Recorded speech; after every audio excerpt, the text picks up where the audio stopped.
Chers amis, ce 22 mars, nous célébrons, comme chaque année, la Journée mondiale de l'eau. Le thème de cette année est Valoriser l'eau. La devise Water to me en anglais. Et la question directrice, qu'est-ce que l'eau signifie pour toi, pour vous? Pour moi en particulier, l'eau est l'âme bleue de la vie, dans ce monde dans lequel nous avons le privilège de vivre.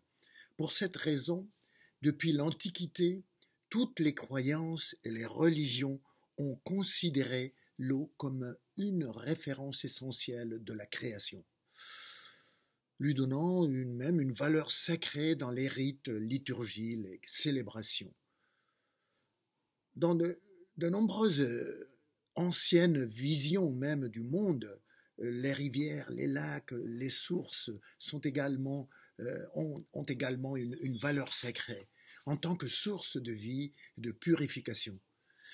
Ce n'est pas en vain que nous pourrions dire même que cet immense réseau de rivières, de lacs, de zones humides constitue les artères et les veines qui animent la vie sur les îles et sur les continents.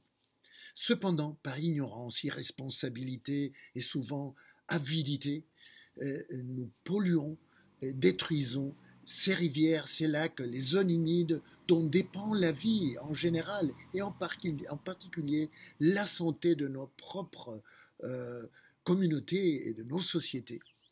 En fait, l'eau étant le facteur clé de la vie dans ce monde, nous l'avons aujourd'hui transformée en le plus terrible vecteur de maladies et de morts que l'humanité ait jamais connu.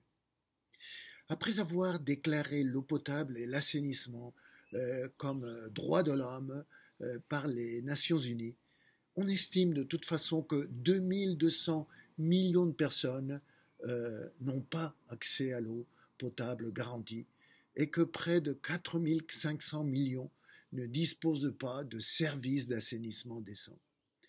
En conséquence, on estime qu'environ 2 millions de personnes meurent chaque année, la plupart étant des garçons, des filles de moins de 5 ans. Et ceci sans compter les millions de personnes qui sont quotidiennement, petit à petit, empoisonnées par les métaux lourds, les pesticides et d'autres toxines qui polluent de plus en plus nos rivières, nos lacs et nos aquifères. Cette irresponsabilité et cette cupidité sont souvent justifiées par des visions qui considèrent l'eau comme une simple marchandise, favorisant sa gestion à partir de la logique du marché.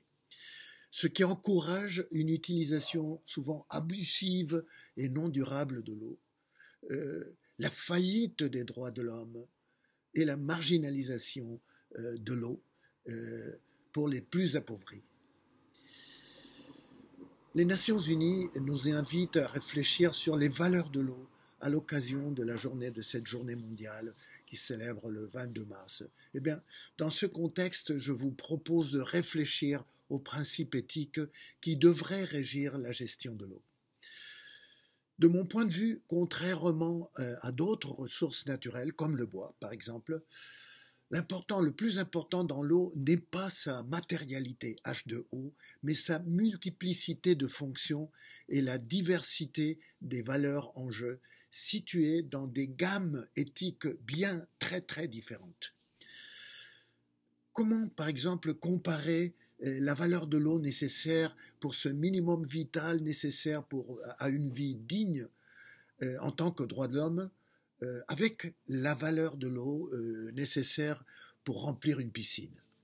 C'est pourquoi je propose de distinguer d'un côté l'eau pour la vie liée à l'espace des droits de l'homme, l'eau dans les activités et services d'intérêt public, l'eau pour le développement économique et même l'eau liée à la criminalité, à des activités qui sont illégitimes, qui doivent être défendues. Dans tous les cas, on parle de l'eau, on parle d'eau, mais à des niveaux éthiques et des critères de gestion qui sont vraiment très différents et qui doivent être, à mon avis, régis par la priorité de l'eau pour la vie. Enfin, Dans le cadre de cet appel global des Nations Unies, je voudrais vous proposer, commencer à promouvoir et à développer une réflexion interreligieuse commune qui reflète la valeur éthique profonde que les différentes croyances et visions religieuses ont donné à l'eau et continuent à donner à l'eau. Une réflexion que nous pouvons tous faire ensemble, une journée, un jour donné, accompagnée par des célébrations appropriées, avec des rites, avec les rites qui, issus des différentes croyances et traditions, expriment ces valeurs de l'eau comme l'âme bleue de la vie. Merci beaucoup.